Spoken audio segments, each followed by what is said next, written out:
and this is going to be bringing you the rental guide, the investment guide to rental industry.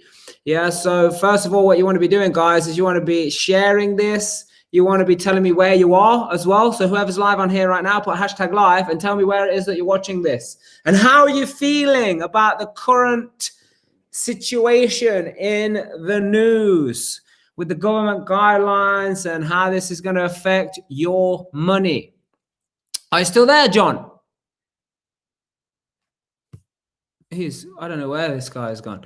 Yeah, but let me tell you something. You are in for an absolute treat today. Why are you in for a treat? Because we're going to be talking about the rental property investing guide. What is the guide? What's some current statistics? And how do you handle your current situation? Yeah, this is what it's going to come down to.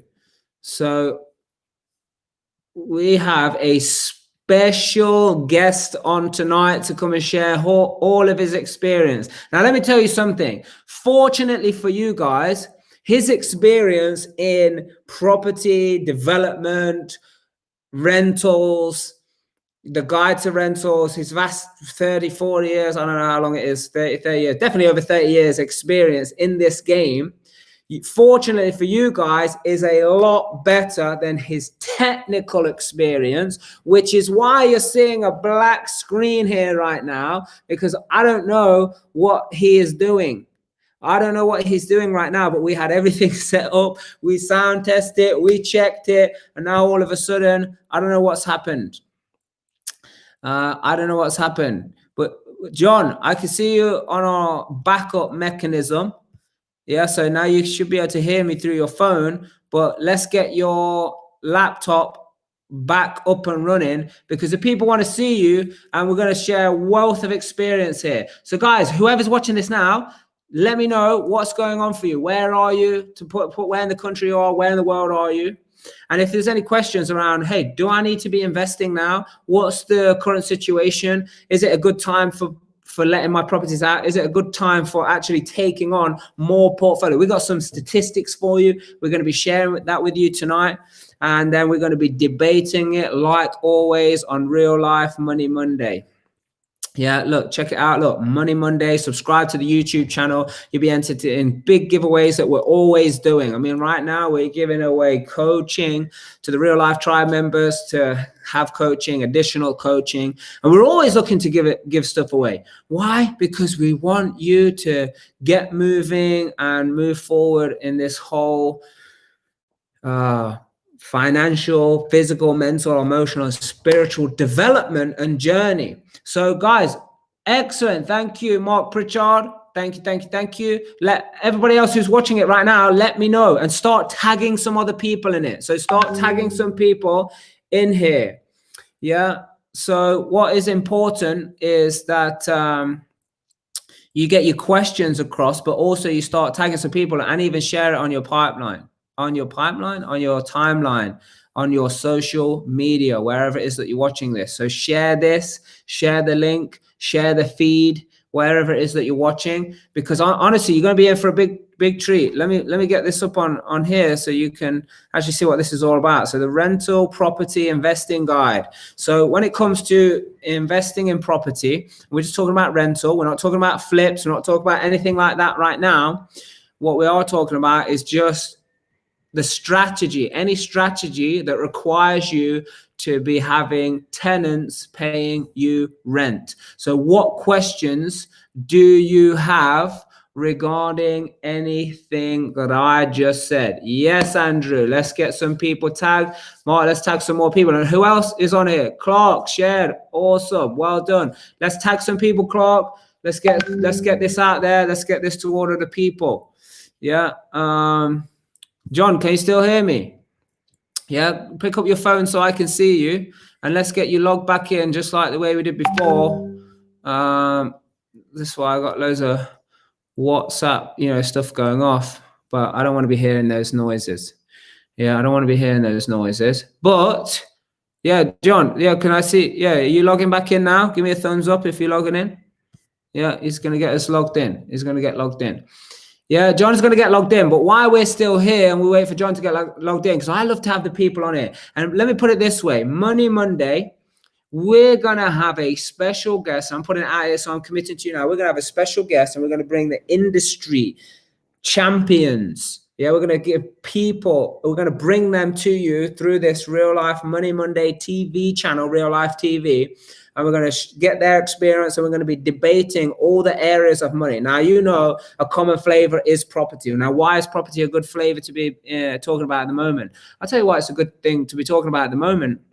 Is because with all of the uncertainty of stock market or economy or this quantitative easing, and let's just talk straight printing of money. So money is continued to just be fakely produced.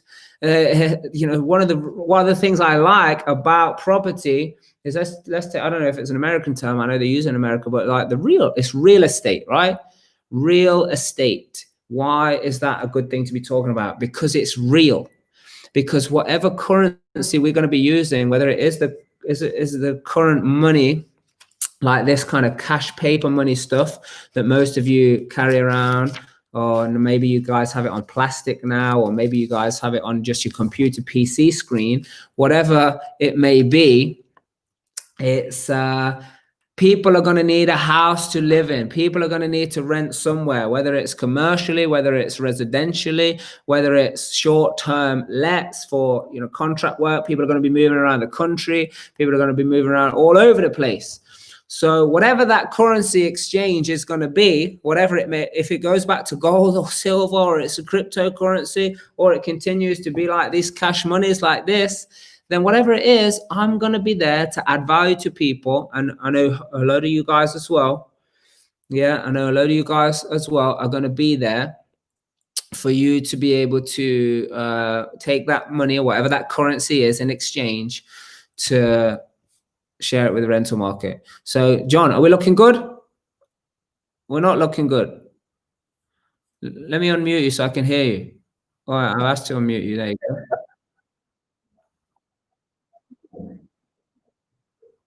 Oh, you're back. Let me mute you again on this.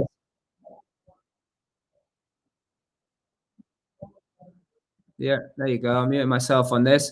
So let me get you on.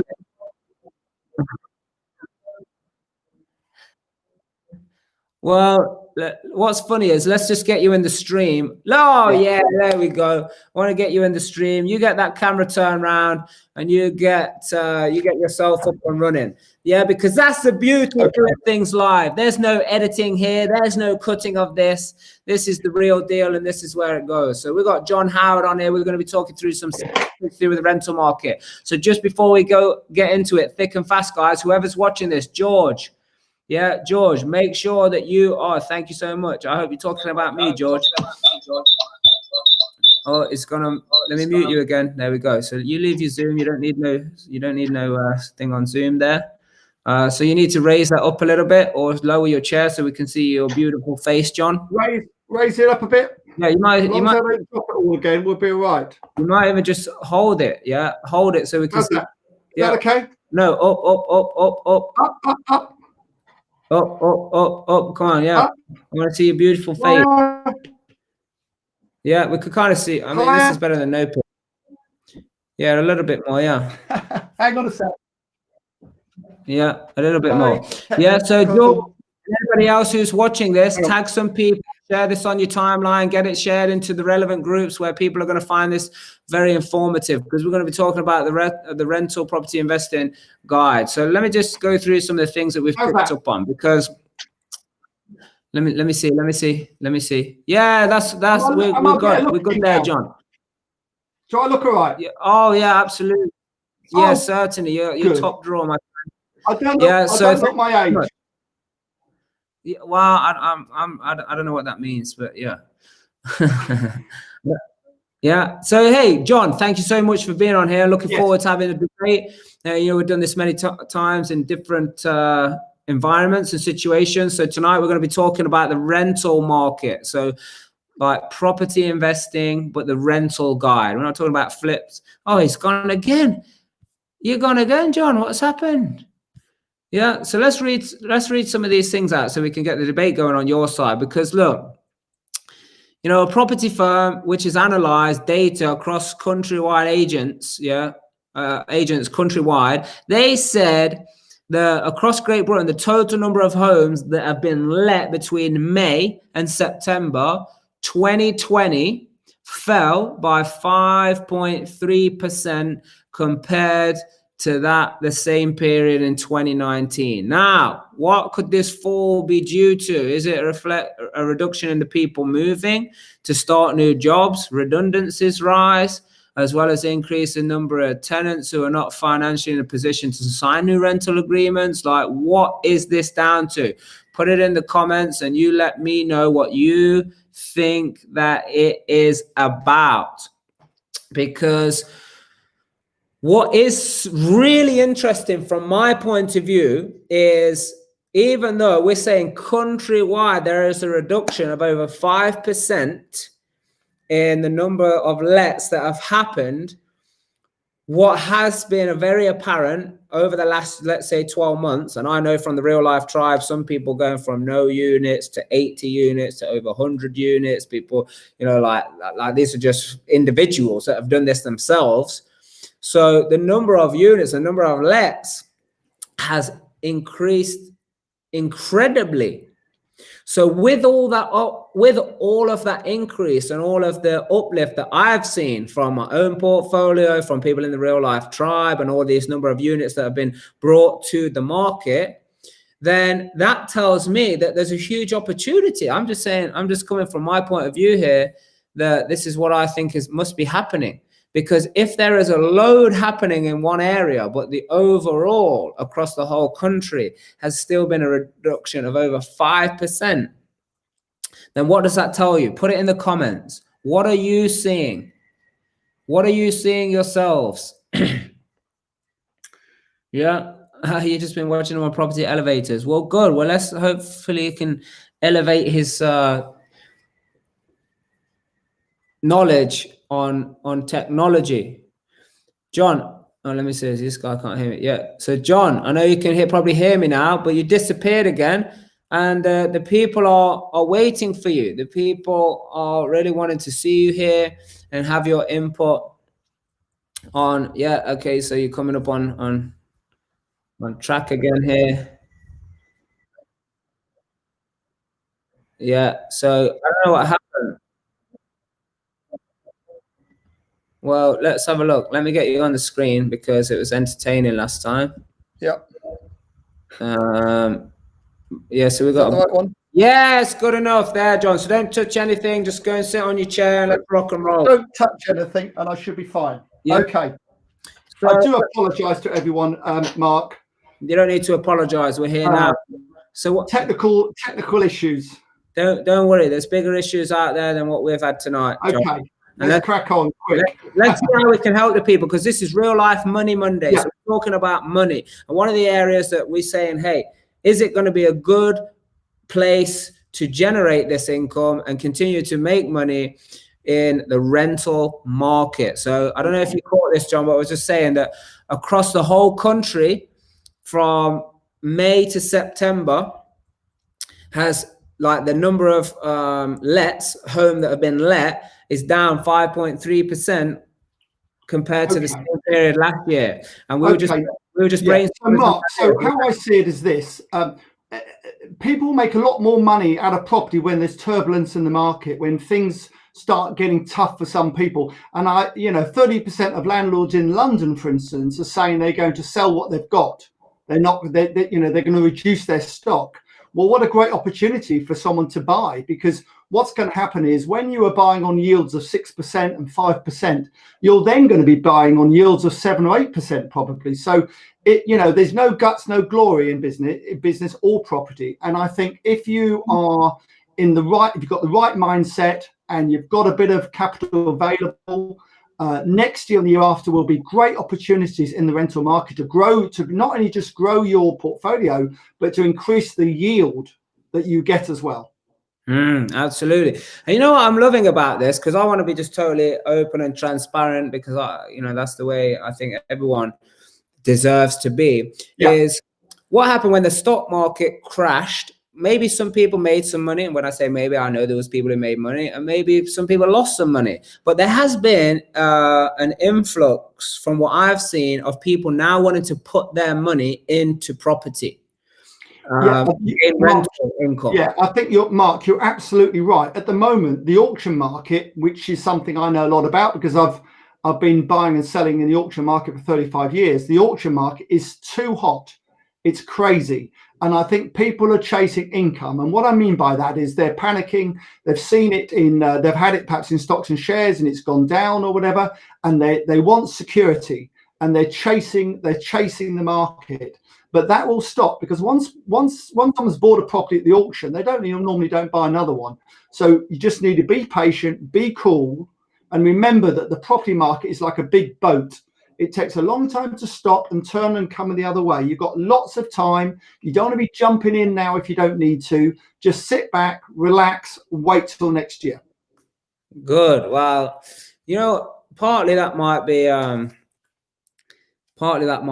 and Trisha's responsibility for what happened with, especially the auctions that are doing them around the Midlands or up here, because we sold a couple of properties and we shared, some of the numbers and the profits and how I did that. And we took we sold a couple of HMOs in the auction, and one that we bought for 95,000. We had it for a couple of years, and then we sold it for 291. Fantastic. And that's what a great example you are, to everyone else. At the end of the day, that's exactly what you should be doing. And you might find you buy the similar thing back for 150 next year. Yeah, possibly. But I think that's what happened. My point is, we took it, and obviously we always share what it is that we're doing. We want to inspire people, want to help people, want to teach people, and I think then. Because of that, we seen the auction last, because we had a couple of other properties that didn't sell this month in auction because there are so many people now putting their HMOs and properties on that auction. And that's Mark, exactly what I'm talking. That's exactly what I'm talking about, Mark. So what's happening is, whatever happens in the auction market happens first. So the rest of the property market follows. So what you find is with the auction market's been very hot. It's just starting to slow down now as more people throw property in there. And what's going to happen, that there'll be too much stock, and so prices will start to reduce. And that's what will happen across the UK. So you've timed it absolutely right. And property's all about timing. I've made more money during and coming out of property recession than at any time in my 40-year career. So this is a huge opportunity for people like yourself, Mark, and like all the people that follow you and you inspire to get out there, analyze the market. At the moment, keep your hands down. Don't go bidding, but by the middle of next year, it'll be time to do so. So you need to get organized, get some cash together, get a good bank involved, get organized, be ready. Because if you're not ready and you start getting involved too soon, especially auction, where my 3 auction rules are very simple. Make sure you look at the property, make sure you find out what's wrong with it, and the best way to do that is to go and see the next door neighbour, because they'll tell you everything about the property, and make sure you've got the funds to purchase, and make sure you've read the legal pack and got your solicitor to do so. 4 things, not 3. So that's super important. But there's lots of other ways, of course, to buy property, during the next year or two. But auctions are the sharp end of it all, and that's where the real bargains are going to be initially, followed by the more traditional market. But that happens later, because people who are distressed, if you like, will put it in the auction first, and the people who aren't distressed still think they can get high figures for their property, and it takes normally a year to 18 months for them to realize they can't. And by that time, they've sold it. They end up selling it for less than if they sold it now. Yeah, and you kind of open, I don't know, this is maybe just my opinion, but you kind of open a very interesting point there where you're saying, hey, use this time, get prepared. Yeah. Don't rush, wait until next year. Because here's the thing, John. I think you've kind of said what a lot of people wanted to be told. And this is just my opinion, so I don't know what you think of this, because my timing is very important in property, and I think that they make difference in margins that can be made. But in my opinion, if you know what you're doing and you are using multiple strategies as well, I don't think there's any time that you should be not doing anything.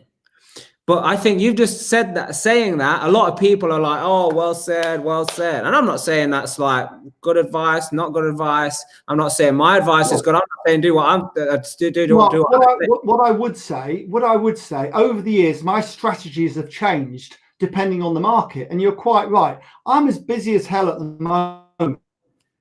Doesn't mean I'm buying everything I see, but a lot of the stuff I'm looking at now, I'll probably buy sometime middle next year, because because eventually the prices at the property I'm looking at will be reduced, because all the work, you know, I've got a list of properties that I hope to buy next year. I can't buy them at the moment because they're too expensive. But I keep a list of them, and I go back and talk to the agents, talk to the auctioneers. And don't forget, one of the best ways of buying property is after the auction. After the auction, when it hasn't sold, that's when you get yourself a real bargain sometimes. Yeah. I mean, you're dead right, but I think maybe like you said, it's like a boat turning around. So the people's, and I'm going to give you some stats that we actually recorded. This was over a year ago now, probably even close to 18 months ago. But like people's perception of, oh, I seen someone that here's the sold comparables. And I have this saying that I was taught when I was on a building site when I was a kid. You know, we were saying, oh, how much is this going to house sell for? And it was my dad. He said to me, he said, you know what? The house is going to be worth what someone is willing to pay for it. Yeah. That's what it's worth. I mean, we can have all of these comparables, and one property can sell 1 month, and then the next month it's not going to be worth. Mark, you're absolutely right. You know what?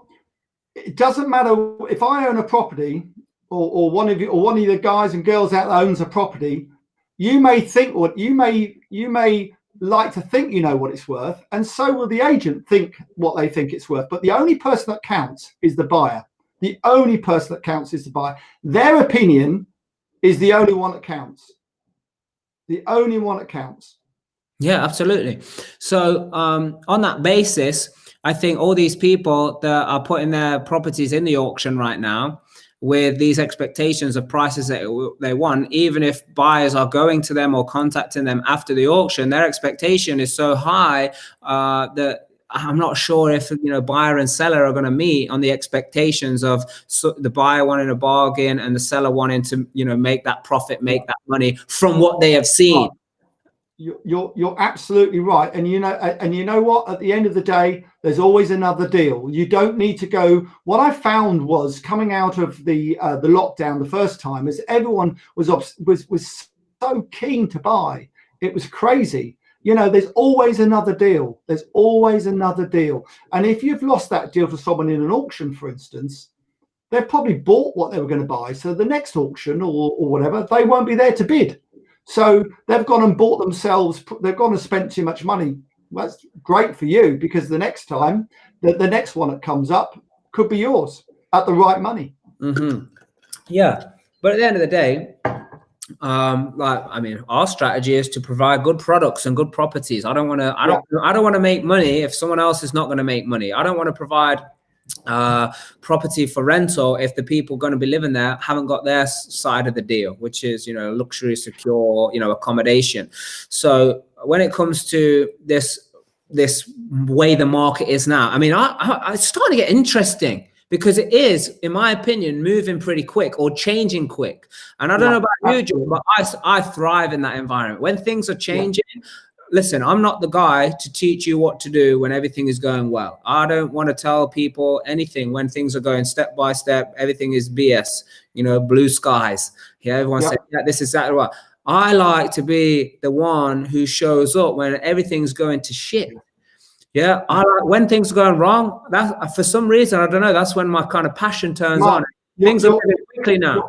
You're absolutely right, Mark. You learn nothing about yourself in a strong market when it's easy. You know, and I say in some of my seminars, you know, my dog's called Ivy, lovely Labradoodle. Now she's quite well trained and quite bright. And in a hot market, if her paw was a signature, she could make as much money as everyone else. But the trick is to know when to stop. And in a tough market, that's when the real players come out. That's when the real skill is. And where people really make proper money is when the market is tough and it's turbulent. You know, a flat, easy market doesn't help me at all. What I want is problems. I need turbulence. I want you know, to take on other people's problems and challenges at the right money at the right time. Mm-hmm. Yeah, and just going back to that stat of like compare this year compared to last year, there's been a drop of over 5%. What I was just saying while you was trying to sort your laptop out, I was just saying from my perspective, I have seen people, myself, people in the real life tribe who've been on our trainings and things and coaching. They have been getting like, I mean, we've had people take on anywhere between 5 to even 15 and some 17 properties, which is a total of between 70 and some are over 100 units in the last 12 months. So if in that time, all of these people are having such an increase, but overall there's still a drop of 5%, for me, it just goes to show, like you say, that when changes are happening, that how many people can't handle it. And that's why then strategies like, which again is a good rental income strategy right now, rent to rent. You know, where people are taking properties that are so like not able, people just can't fill the rooms. I mean, one of our students, one of our top students, they took a property off a guy that it was empty for 12 months, and now are paying, and now they're paying him fixed rent, 1,350 quid. I mean, that landlord is jumping for joy, and these guys are still making £1,000 themselves. Yeah. I mean, that's a great example, Mark, of people being entrepreneurial, you know, believing in themselves, believing in your training and getting out there and actually doing it. Because what I find is a lot of people do a lot of talking. Yeah. And there's a saying, talk's cheap. You know, at the end of the day, it's all about getting out there and being ballsy enough to do it and picking the right opportunity. And like they said, you know, at the moment where landlords are probably feeling a bit depressed about what they've got, and maybe, you know, with problems with tenants and not being able to move tenants in and out very easily with COVID and so on, it is an opportunity for the rent to rent market. And I understand that. And, you know, there's some very inspiring people about who have done very well with rent to rent, and then they tend to move on to buying freeholds and so on. And there's nothing wrong with starting your career like that. In fact, some people carry on doing that in their career. I mean, there's so many different ways of making money out of property. I've got a friend of mine, he's got 2,500 lock-up garages, makes a fortune every year. So there's lots of different ways of making money out of property. Doesn't just have to be one strategy. There's lots of strategies out there. And if one isn't working for you at the moment, look towards another one. I think people who do one strategy is dangerous. You know, when we first started investing in property and buying properties as an investment, not like residential living, we were told like, hey, start with one. And this is kind of a bit controversial for some people to get their head around, but start with one, learn, you know, all your challenges and all the rest of it. Now, when we started with 7. So no experience in the actual invest. And by the way, we used 0 of our own money on all of those first 7. My point is, as we continued to grow, the fact that we had multiple strategies and multiple deals on the go is one of the reasons that we've been able to do all of the deals and the millions of pounds of portfolio that we've created in a short space of time. Because if like you said, you got to have multiple strategies, and there is so many ways you can make money. But if you got one deal or you're just doing one strategy and something changes, you're finished. It's very difficult. I've survived 3 property recessions, and over the 3 recessions, 2 reasons why I've survived and thrived after the recession is during and after the recession. And the 2 things are this: 1, a rental portfolio. So although I do developments and deals as well, it's the rental portfolio that's helped pay the interest, keep the banks happy, and so on. And the second thing is to diversify a little bit in the areas I've been in. So For instance, in the 1990 recession, East Anglia, which is normally incredibly strong market, fell 35-40%, whereas the Midlands only dropped 15%, the North only dropped 15%. So it really depends where you are. In the last recession, 2009, I've got a reasonable sized block of flats in Brighton. The flats in Brighton in 2008, 2009 didn't go down. Yet other areas went down 20-30%. So spreading your risk is not a bad thing either. And spreading what you do and spreading your risk are two good strategies to think about. And not everyone, Mark, is as talented and as ambitious as you and Trish. So that's what you remember. That. Not everybody is in the same. Not everyone wants to do the same thing. That's fine. You shouldn't put pressure on yourselves just because you're different to someone else. I've got developers I know who have been much more successful than me, and I look at them sometimes and think, well, why haven't I been quite as successful as that? I've done okay, and so on. And people will look at you and Tricia, Mark, and think the same. But that doesn't matter. You're only competing really against yourself, and that's what you've got to remember. Yeah, I mean, look, the game, and this is we teach this specifically. You got to be clear on what your outcome is and what your milestone goals are. What you want to achieve. Yeah. The first people always come in like, oh, what strategy should I do? What deals do I look at? Is this a good deal? People are sending me, I mean, I don't even see the messages. I'm not able to get to all of them. Is this deal? Send me floor plans. All the rest of it. My time is all, with my own businesses and real life tribe people, and all the training that we do there. But it all comes down to like what you're doing it for in the first place. I can't answer that question of what strategy. Nobody really can come to you. But the big problem that most people have is that's what they want to hear. Yeah, but I want to bring it back to what's going on in the rental market at the moment, because what's happening is there was a survey done, which I'll give you the results of, but it was saying 2/3 of the members of the NRLA expected their rental business to be negatively affected by the pandemic. So then they surveyed over 2,000 members, and they found that 48% expected a slight negative impact, while 18% predicted a significant impact from the crisis. So again, I've got some other statistics around this buying prices, but also some rental prices. Before we get into that, John, what's your take on that? Well, it's not rocket science, is it? You and I could have, you and I and a lot of the people watching this show could have probably come up with the same opinions as those landlords without asking them, really. I mean, you're in an international crisis with COVID. Unemployment could go to 4 million people in the UK. There's 1.5 million people still on furlough. Okay, they've been saved for another month, but I mean, 1.5 million people are probably out of work. This extra is what it means. So. And a lot of these people, of course, are going to be renting properties. They're not. A lot of them aren't home buyers, homeowners, I should say. So, if they're tight for money, it's pretty obvious that the rental market is going to get tighter, and they're going to want to pay less rent they do now. They're going to perhaps downsize. They're perhaps going to share with other friends rather than have their own place. So there will be turbulence in that market, and it will put a lot of people off. But what we have to remember is the long-term situation in the UK is that we are incredibly short of housing. So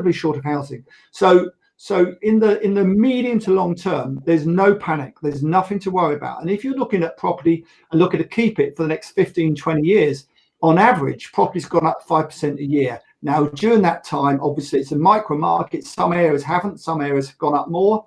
It's a micro market. So you've got to analyze the area you want to be in. And for instance, Derby, which is an interesting area at the moment, Derby's just lost, I think, Rolls-Royce 7,000 jobs. So that's an obvious one to be careful and be cautious of. Other areas aren't going to be so affected. Gatwick, all around Gatwick and perhaps Heathrow are going to be affected because of everyone works with the airlines. The airlines are being shut down and all the rest of it at the moment. So you've got to be smart about where you want to invest. It's a micro market, and that's the thing to remember. But the fact there's some turbulence, please don't let that put you off investing in the UK property market, because that's how you get better margins, better deals, and so on. But I think this is, and if anybody's read, I'm not just talking about, looked at the book cover of Rich Dad Poor Dad, because everyone talks about it, but like I'm into really studying these books and Robert Kiyosaki and being close to that network, and he distinguishes two types of people when it comes to whether it's assessment for that matter. He says you got outsiders and insiders, and now look, we all know what it takes to be a member of the RLA or NRLA and all of that stuff. Yeah, you just fill in some form, and some people are. Yeah, I mean, are you a member, Mark? Me personally, I haven't filled any form in. I don't feel any. No, I haven't filled a form in either. But to be fair, as a body, they go to the government and discuss different issues and so on. So there's nothing wrong with that at all. Absolutely not. But what I'm saying is these statistics are what saying, nearly 50% of people saying it's negative impact, nearly 20% of people saying it's going to be significant impact. Yeah. It's all just hearsay. Yeah, because unless you're an insider, which you're actually in the field and you've got a significant business on the go, I'll tell you something.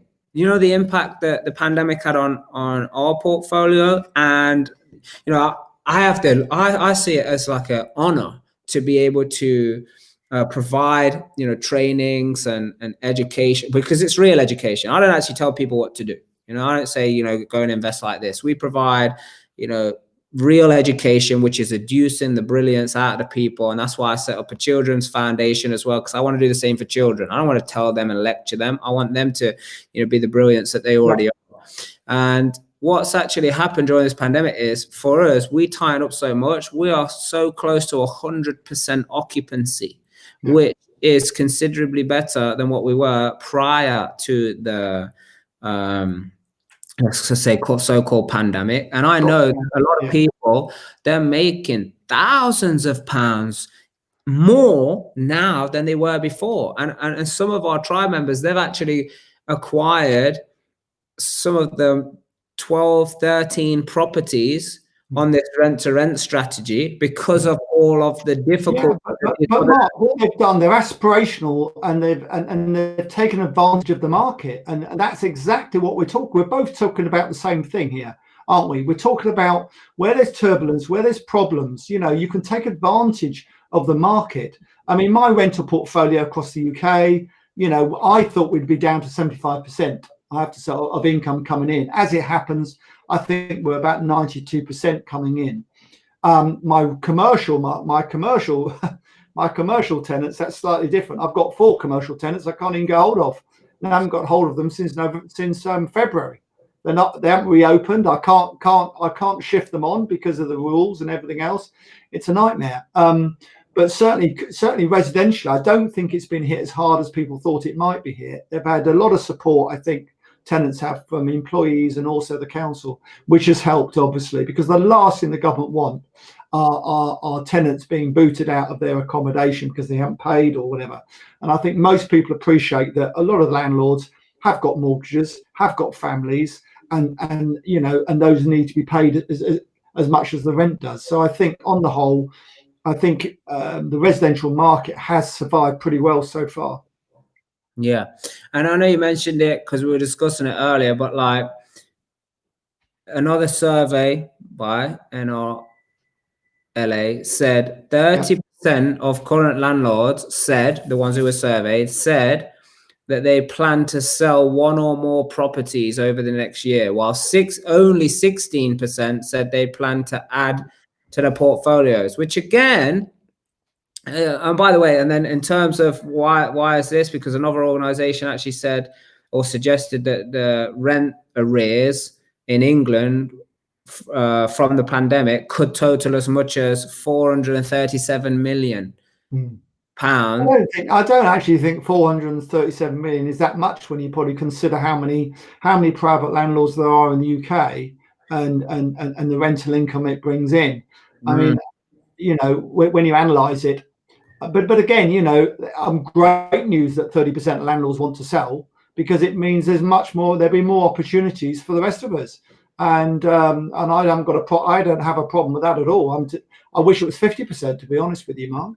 But that's everyone's talking about bubble, crash, and all the rest of it. But isn't essentially that is the only thing that's going to cause any kind of lowering of the value of property, just because people are going to want to sell?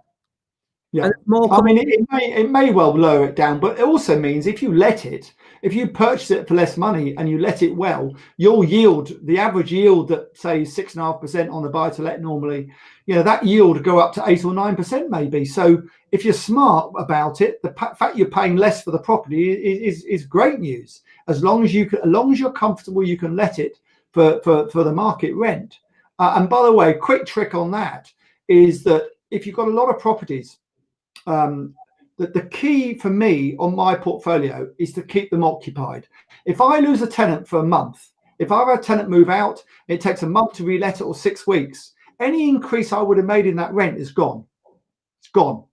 So I'm all for keeping tenants happy, keeping them in the accommodation I've got. And if I can't put the rent up, it's not the end of the world. If I can put it up a little bit, maybe, but I want to keep them there.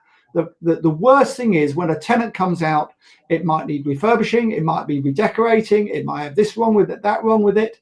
It always looks better when they're occupied and furnished, Mark, don't they? They always look better.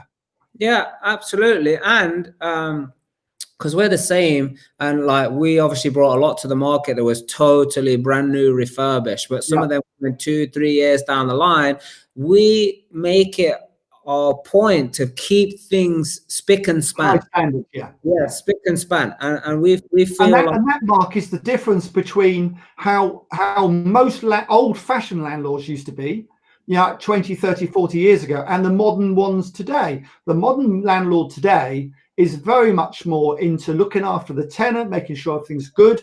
It's a quality product.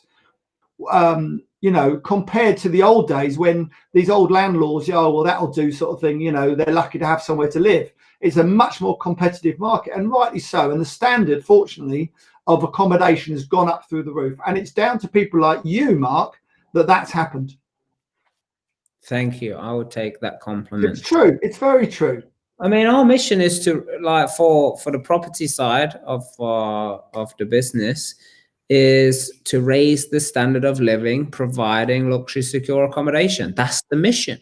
And that's what the people work for. As much as based on your comments tonight, John, I'd like to think that people work for me, but I know that's not the truth.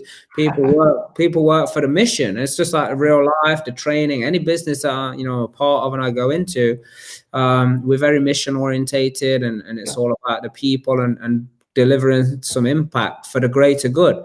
So what the point of tonight is to be able to give people the guide, give people some insight, give people some questions, say, hey, look, this is the opportunity that's here in the rental market. This wasn't hey, it's the only thing to go and do. Make sure you go and do it, because that's less likely for people to go and do it. I'm just saying, some of the things that you're seeing in the media, some of the things you're seeing in the news, even the neighbors are telling each other. Yeah, I don't want you to be scared by any of them. Fearful. There's no need to be scared, and there's all these rumors and things about the rental, people not paying their rent. Go and check it out yourself. Don't believe what your next door neighbor tells you. They've only heard it down the shop or something anyway. Go and you all are more professional than that, because you've got properties. You've invested a lot of money and your time into these things. Don't think that the next door neighbor knows more than you, because they know less. And the only way that people are going to find is by setting sail. I'm always saying it. It's like people want to say, well, I'm going to adjust my sail this way and that way when they're in the dock. It's like impossible.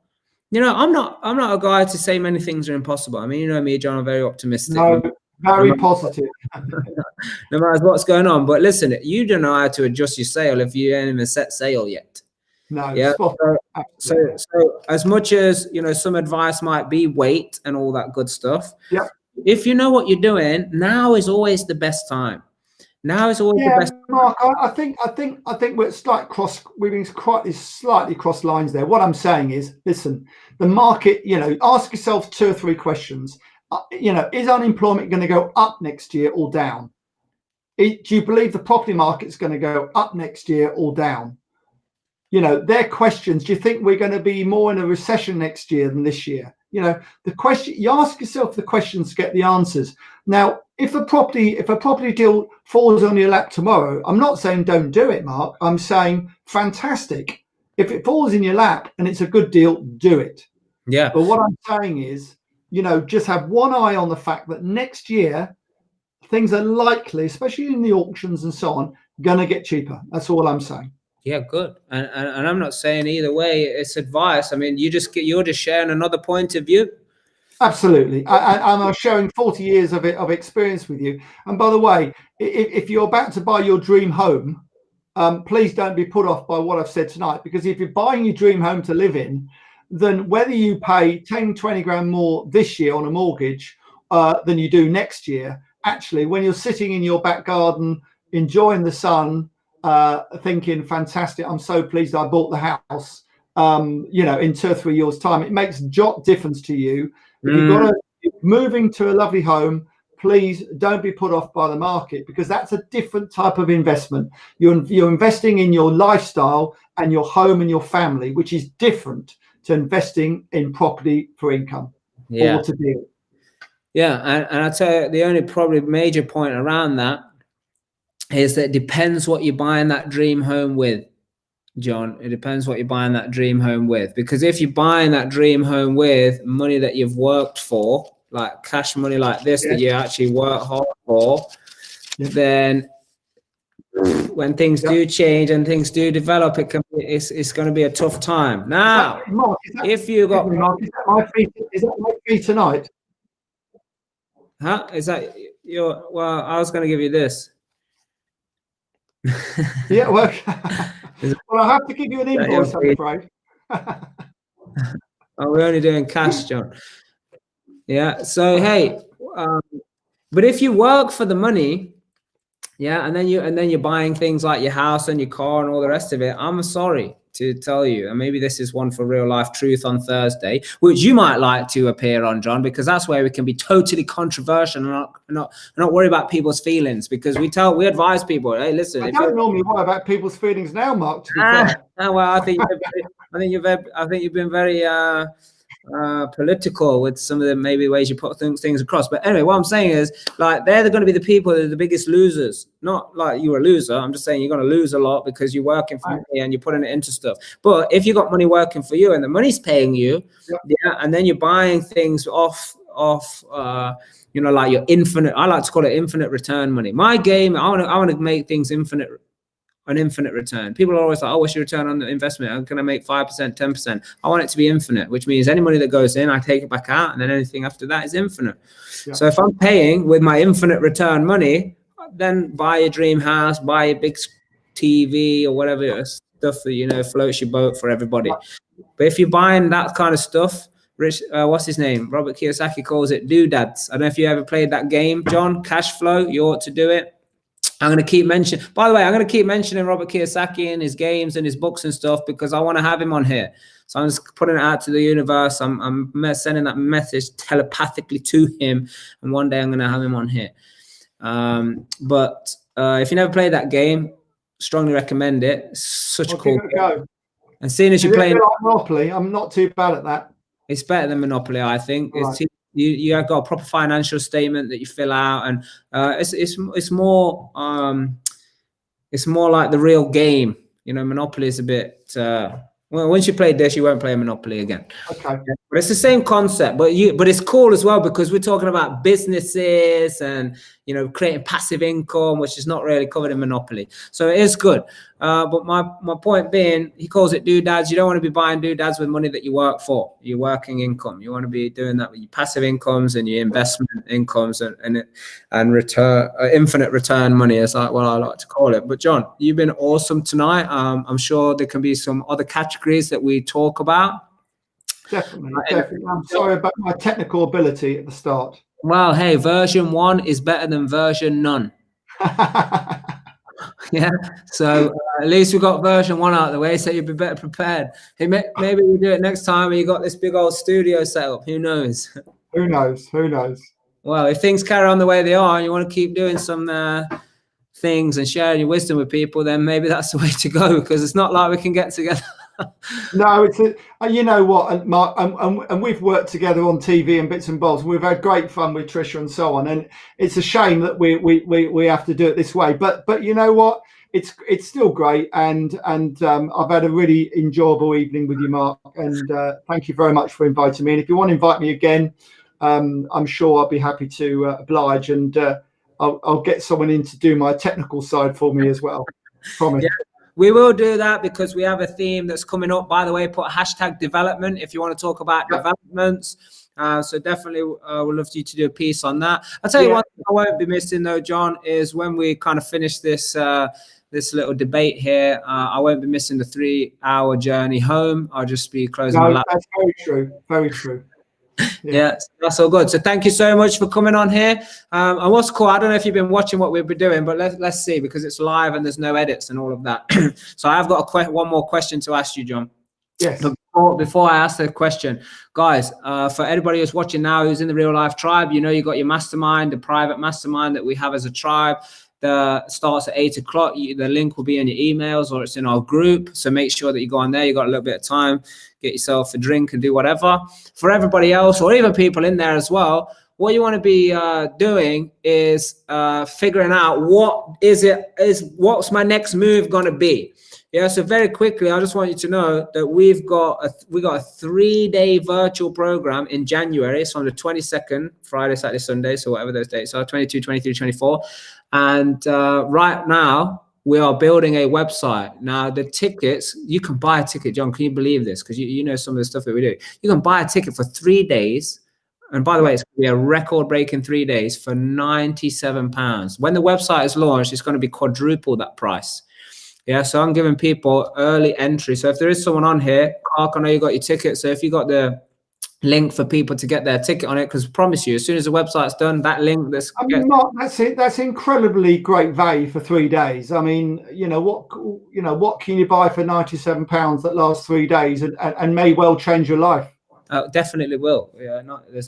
Yeah, because I tell you what, John, we're going for record breaking, and look, I'm in the business of truth, and I want to tell people right now, this will be the best property training. I'm not talking about getting some insights, some information. I'm talking about real training where we actually find deals and we actually raise investor finance. And it's not the best because I say it's the best. It's going to be the best because of the results that it produces for people. We're going for a record, John. In a 2-day program that we do, the record so far is 336 or 338,000 pounds of investment money raised. Yeah, so we're going to beat that record because we've got 3 days now, and we've got some more things that we're doing. Yeah, good. Andrew Murphy is saying, "Is John buying a ticket?" Well, John may well be buying a ticket. John may well be performing. I don't know yet. We've got to. Mark's got to talk to my agent and get it sorted out. Yeah, although I'll probably owe him a freebie after my cock up at the start of this. So yeah, no, that's cool. Don't worry, it was good. It's all part of the plan. So that's what's going to happen. So just before we do go, I have one question for you. Yeah, and people who's watching right now, you know, you never, ever, ever, ever forget this. So let's see if John's been doing his homework.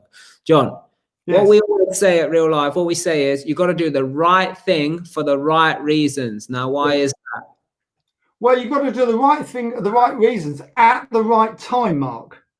At the right time, because you should treat people. Doesn't matter who it is in life. Whether it's, whether when I come out my house, whether it's the gardener, the groom, or Lord so and so down the road, everybody should be treated in the same way with the same politeness and same decency. Whether they're up or whether they're down, it doesn't make any difference at all. Everyone should be treated with respect.